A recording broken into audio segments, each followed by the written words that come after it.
Today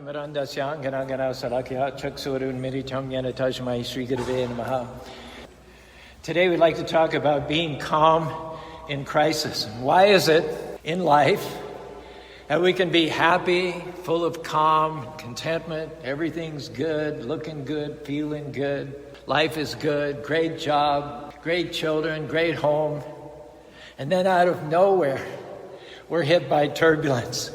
A routine visit to the doctor's office turns up a problem. A relationship that's been going on for years turns rocky and contentious. You get a registered letter delivered to your door one morning with a lawsuit that's just been filed. Your mother-in-law moves in permanently. The challenge is to look within and look ahead. Within to the eternal spirit soul, natuvaham jatuna sham natorneme nitchaiva navivisami sarvavaya matapara. God created you as an eternal living being. You existed before the creation of the universe. You'll continue to exist after the dissolution of the universe. Whatever challenges are facing you should not be enough to spoil your day, what to speak of your week, your month, or your life. And the second thing is when you look ahead, what that means to say is that you realize that your troubles are temporary. This too shall pass. Once in India reigned a king who upon his signet ring engraved a maxim true and wise, which if held before the eyes, gave him counsel at a glance, fit for any change and chance. Solemn words, and these were they, even this will pass away. Trains of camels through the sands brought him gems from Samarkand. Fleets of galleys through the seas brought him pearls to match with these. But he counted not his gain, treasures of the mine or main. What is wealth, the king would say, even this will pass away. In the revels of the court at the zenith of the sport, when the palms of all his guests burned with clapping at his jest, said the king amid his figs and wine, O loving friend of mine, pleasure comes but not to stay, even this will pass away. Fighting on a furious field, once a javelin pierced his shield. Soldiers with a loud lament bore him bleeding to his tent. Groaning from his tortured side, pain is hard to bear, he cried. But with patience day by day, even this will pass away. Towering in the public square, 20 cubits in the air, stood his statue carved in stone. Then the king, disguised, unknown, stood before his sculptured name, musing meekly, what is fame? Fame is but a slow decay. Even this will pass away. Struck with palsy, wise and old, waiting at the gates of gold, said the king with his dying breath, life is done, but what is death? Then in answer to the king fell a sunbeam on his ring, showing by a heavenly ray, you guessed it, this too shall pass away. Life sometimes may seem to have taken a plunge. You feel like you've been put into a giant mixer. Others around you have panicked. But devotees know, those who are grounded in the teachings of Krishna and the Bhagavad Gita, that sooner or later, calm will be restored. Hare Krishna, Krishna Krishna, Hare Hare, Hare Rama, Rama Rama, Hare Hare. The story of Ram addresses this point. On the very day of his coronation, he was sent away to the forest. Instead of silken sheets, he had to take the hard ground for his bed. He had to wear the bark of trees and keep matted locks of hair. Instead of having royal bodyguards to protect him, he was on his own in a forest infested with cannibalistic monsters. How did Ram respond? He looked within. Nasochati nakanchati sama sarvashu buddhishu nasyatchu nabanasyati. He neither hankered after a better situation, nor did he lament at the loss of his kingdom. He remained cool, calm, serene, and equipoised. Similarly, inward-looking devotees neither hanker for gain nor lament the so-called loss.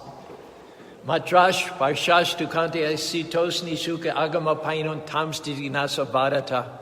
In India, it's everybody's custom. There's very little running water. The plumbing is faulty, and especially there's no hot water. So you might as well just get up in the pre-dawn hours before the sun has risen and take your bath in the river. There's no heated rivers in India. It's very chilly. Your teeth will chatter. Because it's cold, that doesn't mean that you're going to go through the day filthy dirty.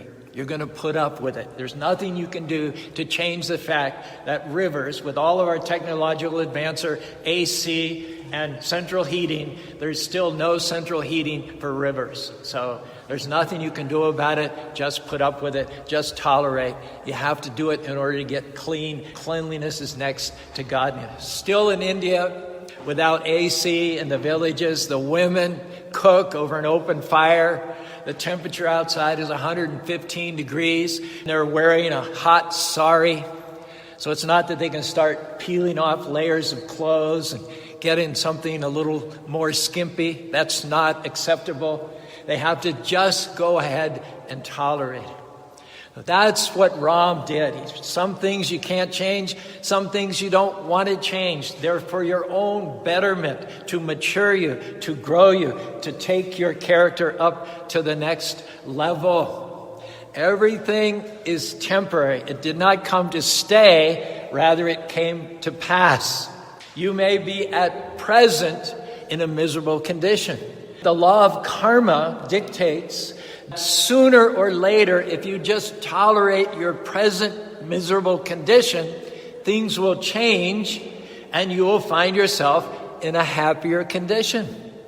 The opposite is also true. You're now in a happy condition. Just wait.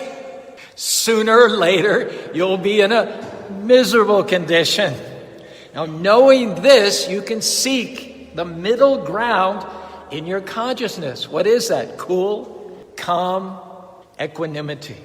When everybody else is losing it, everybody else is complaining, moaning and groaning, you, with this knowledge under your belt, can be the one with a smile on your face while everybody else is losing it. Hare Krishna, Krishna Krishna, Hare Hare, Hare Rama, Rama Rama, Hare Hare. I remember seeing a newspaper article way back in the 70s. It came from one of those London sensationalistic papers. George Harrison of the Beatles had been on a plane somewhere. He was obviously famous, obviously wealthy. He was obviously traveling first class. He was in a special cabin. He had special hostesses, special food and drinks, special service. But none of that is ever any guarantee against the unexpected. All of a sudden, as the newspaper article described, the plane hit a pocket of turbulence, dropped 150 feet in a second, began to shake, rattle, and roll from the pressure. Passengers were jerked back and forth as if they'd been on a roller coaster. It seemed to go on and on and on and last what seemed to be an eternity. Everyone was sure the plane would break apart. All the passengers erupted into sheer, unadulterated terror. There were screams of hysteria from everyone except George Harrison, the son of Hari, who remained calmly in his seat chanting on his Japa beats. Hare Krishna, Krishna Krishna, Hare Hare, Hare Rama, Rama Rama, Hare Hare. What do we learn? In the tough times, you have to go to your faith. In the tough times, you have to trust that Krishna is piloting the plane. I heard someone once say that if God is your co-pilot, you need to move over. Krishna in the Bhagavad Gita tells Arjuna, don't be surprised by unexpected turbulence. Arjuna was surprised that his own teachers, his own relatives, cousin, brothers, and friends wanted to kill him. Krishna then responded to Arjuna's surprise. Krishna said, don't be surprised in this material world when, even from your family members, there comes criticism, betrayal, envy. Klebyam ma shmagamaparta netitwai tsudumridyam chakpatishta padantapa. Give up this petty naivete that you can create comfort, permanency in this material world. Don't panic out of shock and surprise when things turn upside down. Krishna says to Arjuna, I never promised you There wouldn't be difficulties. There wouldn't be turbulence. But my promise to you and to all those who are devoted to me is that I'll always get you through the difficulties. So can we encourage you today, like Krishna encouraged Arjuna, to trust in the words of the Lord? 18th chapter Bhagavad Gita, 58th verse. Makchita sarva durgani twat prasadam karishati atached tam ahankaram na surtafsi vinakshati. If you, Arjuna, and you, people in general, become conscious of Krishna as the Supreme Personality of Godhead, Krishna assures you that you will pass over all the obstacles of conditioned life. However, the downside is that if you do not work in divine God consciousness, but act through false ego, not hearing Krishna's lessons of the Bhagavad Gita, you will then be lost. I've heard it said, trouble is inevitable, but whether you allow yourself to get miserable because of the trouble, that's optional. That's your choice. Trouble descends on all of us from time to time, but it's up to us whether we're going to fall apart. Would you agree with me that it's one thing to know, to envision, predict, and be prepared for a challenge that's coming up, like midterm exams or a job interview? But what about things that totally come out of left field? You did not see them coming. They completely blindsided you. Tsunamis, earthquakes, unexpected illness, pandemic, divorces, deaths, all these tragedies that just catch us completely off guard. You didn't see them coming. They show up out of nowhere, and in a blink, your whole life is topsy-turvy. I don't know if you remember, but he was very big when I was a kid. Christopher Reeves, handsome, strong, played Superman, rescued all kinds of people from the villains and dire circumstances. One day he was out just riding a horse. Who would have thought? Something startled the horse. Christopher Reeves tumbled off the back of the horse, landed wrong, broke his neck. Forever after, he was paralyzed from the neck on down. With a good spirit, with a good attitude, he was able to process it. He said at one point, "The body is not who I am. The spirit transcends the body." We've seen rain fall not only on the unjust, but it also falls impartially and equally on the just. When that happens, it's easy to give up your happiness. It's easy to panic.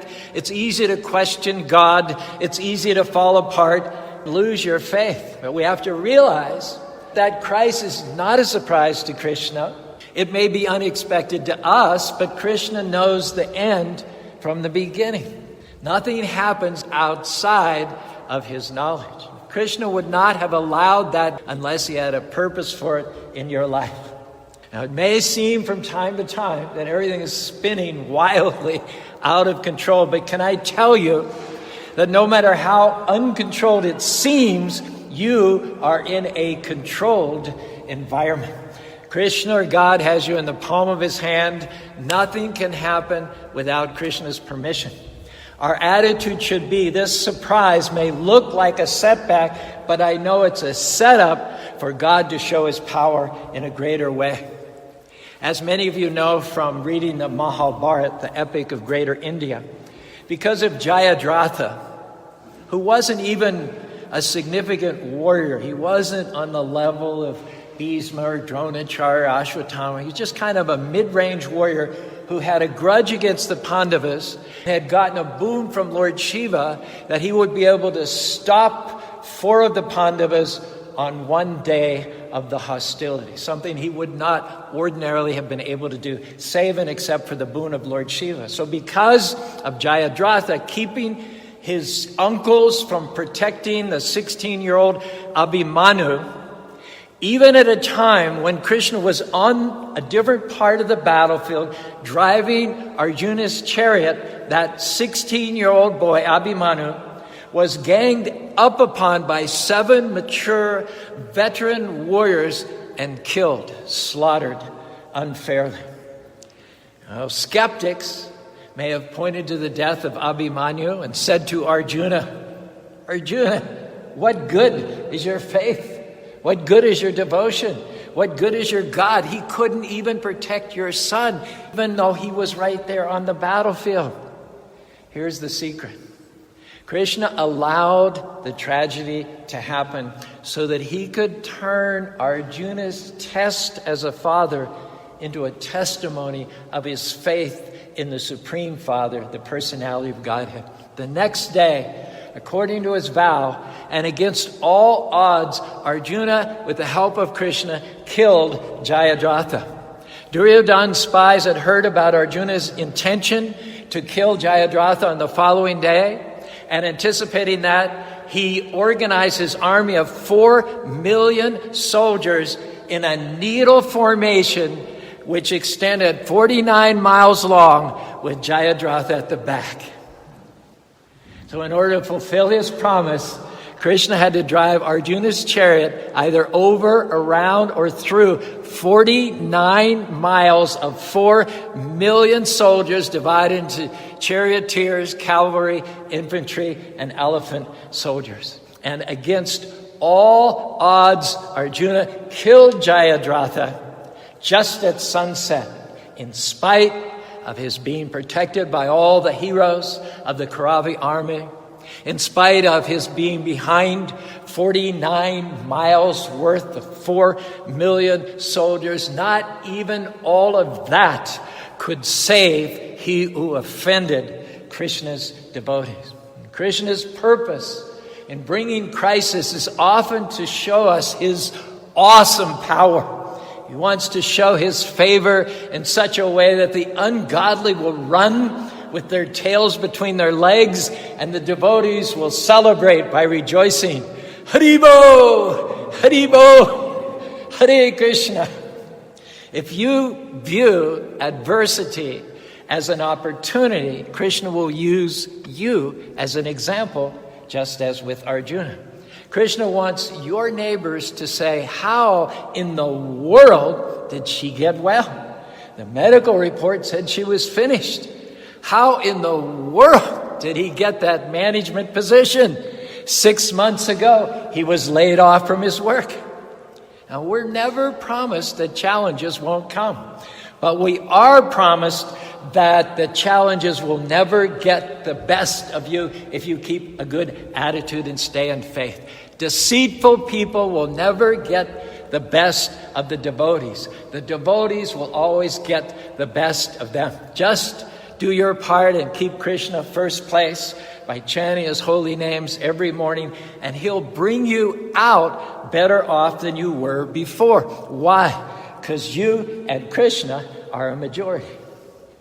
Now, sometimes we get all down on ourselves and we tend to believe that the difficulties have come because of negative karma. We think we've done something wrong, either in this life or in a past life, to merit the problems. But can I tell you, it's not always the case. Some difficulties arrive not because we've done something wrong, but because we're doing something right. Some difficulties arrive because you're making a difference in the world. Think about it.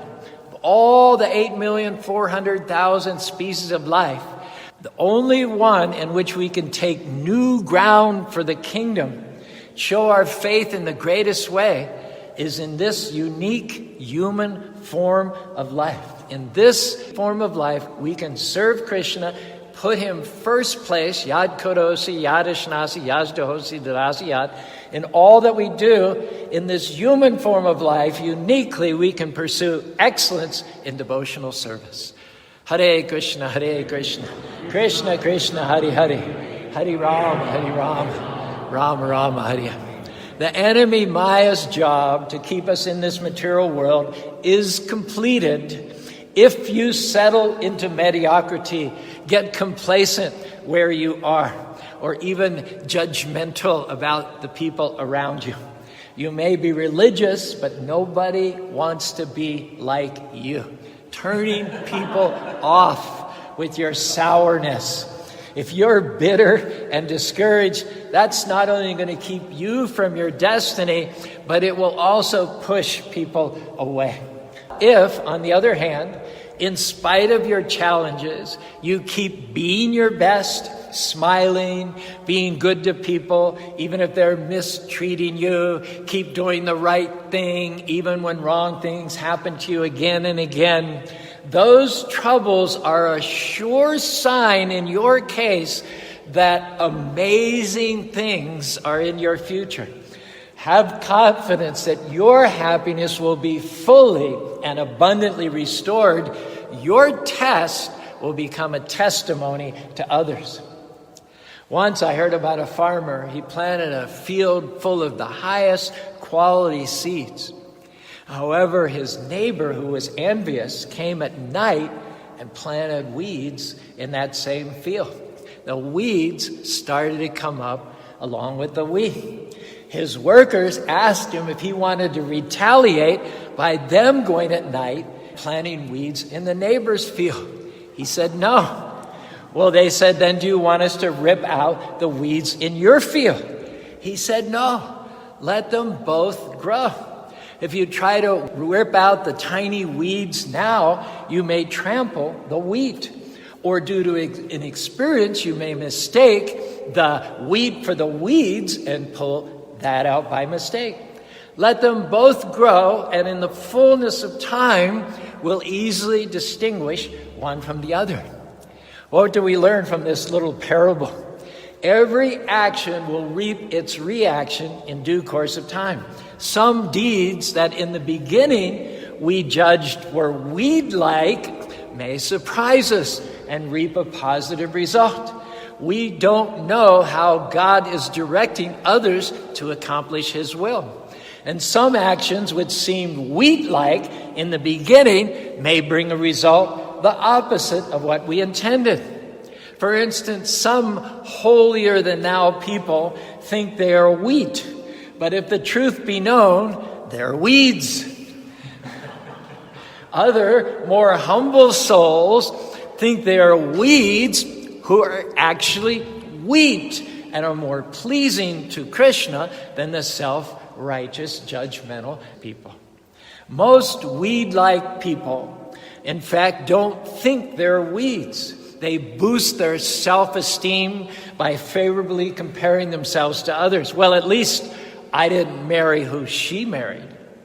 Well, at least I never got addicted to that.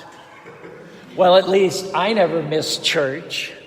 Well, at least I would never spend my money like she spends hers. Well, at least my kids finished high school. Prabhupada talks about weed-like and wheat-like. Quote, the weed-like propensity is to exploit others, and the wheat-like propensity is to do good to others. That's the difference. Another story is told of two brothers who were well known around town for their crooked business dealings and underworld connections. They were just as mean and cold-blooded as you could imagine. Eventually, one of the brothers died. And the surviving brother wanted to give his brother a funeral fit for a king. He called the funeral home, made all the arrangements, and then he called the town's minister, made him an offer. Said, I'll give you $10,000 to put that new roof on the church if, in eulogizing my brother, you'll call him a saint. The minister agreed. The whole town turned out for the funeral. The minister began. The man you see in the coffin was a vile and debauched individual. He was a liar, a thief, a deceiver, a manipulator, a reprobate, and a hedonist. He destroyed the fortunes, careers, and lives of countless people in this city, many of whom are here today. The man did every dirty, rotten thing you can think of, but compared to his brother, he was a saint.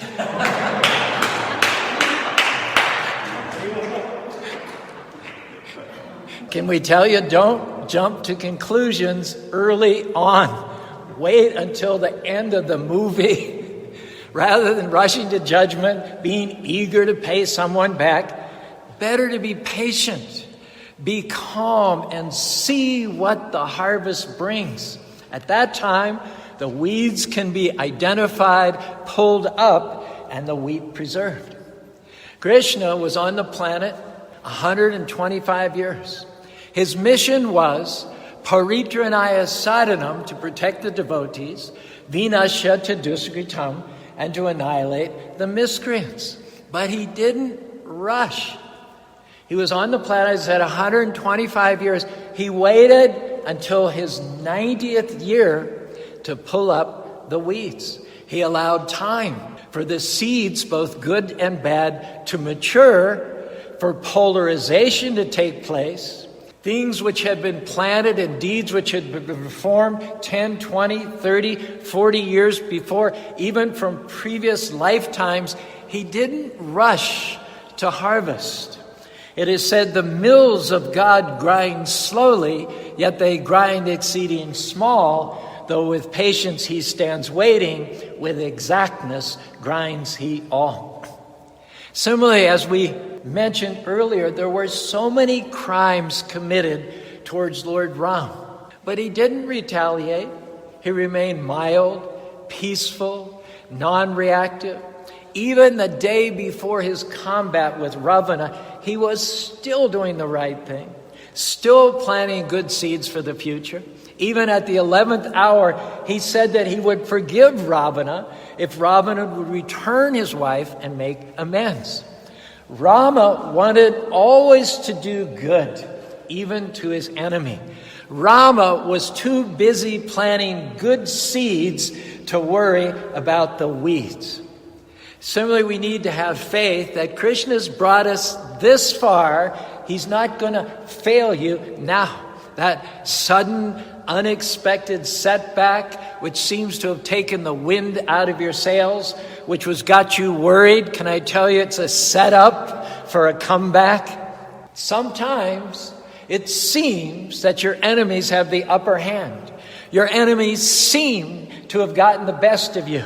But Krishna's promise in the Bhagavad Gita is that it is just a matter of time before you get the best of them.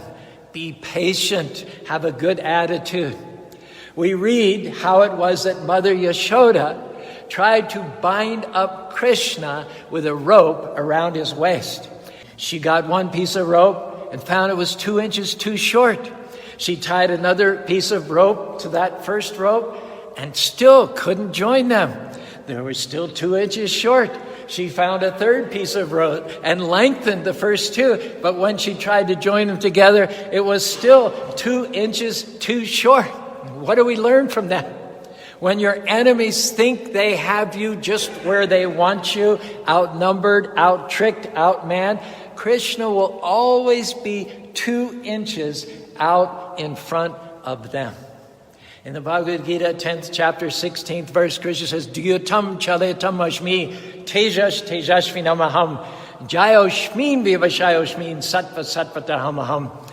I am the gambler of cheats. You want to cheat? Nobody's a bigger cheater than Krishna. He's the splendor of the splendor. He's victory, adventure, and the strength of the strong. Prabhupada says in the purport to this verse, there are many kinds of cheaters all over the universe. As the Supreme, Krishna can be more deceitful than any mere man. If Krishna chooses to deceive a person, no one can surpass him in his deceit. His greatness then is not simply one-sided, it is all-sided. If you are alive and if you are breathing, you can still, no matter what's challenging you, you can still accomplish all the things that Krishna created you for. Don't let a temporary crisis derail you, steal your joy. Don't let a temporary crisis stall you from pressing forward to your destiny. Why? Because all things work together for your good. All things separately may not make sense. That's why we're telling you tonight that when it comes together one day, it will make perfect sense. Hare Krishna, Krishna Krishna, Hare Hare, Hare Rama, Rama Rama, Hare Hare. Again, Bhagavad Gita, chapter 6, 40th verse, Shri Bhagavan Uvacha, Partha nevaha namutra vinasas nashavidyate nahi kalyana krit kastid durgatim tata gachatim. The blessed Lord said, O son of Pritha, a transcendentalist engaged in auspicious activities does not meet with destruction either in this world or the spiritual world. One who does good, my friend, is never overcome by evil. Nothing in life is wasted by Krishna. Bad things may indeed happen to good people, but it's also true that Krishna-conscious people overcome the bad things and come out better off than they were before. Krishna will turn your test into a testimony. He's still on the throne. He still has you in the palm of his hand. Get ready. Your unexpected difficulties are a sure sign that Krishna has something amazing planned for your future in this life, and in the next life, you're going to go back to home, back to Godhead. Hare Krishna, Krishna Krishna, Hare Hare, Hare Rama, Rama Rama, Hare Hare.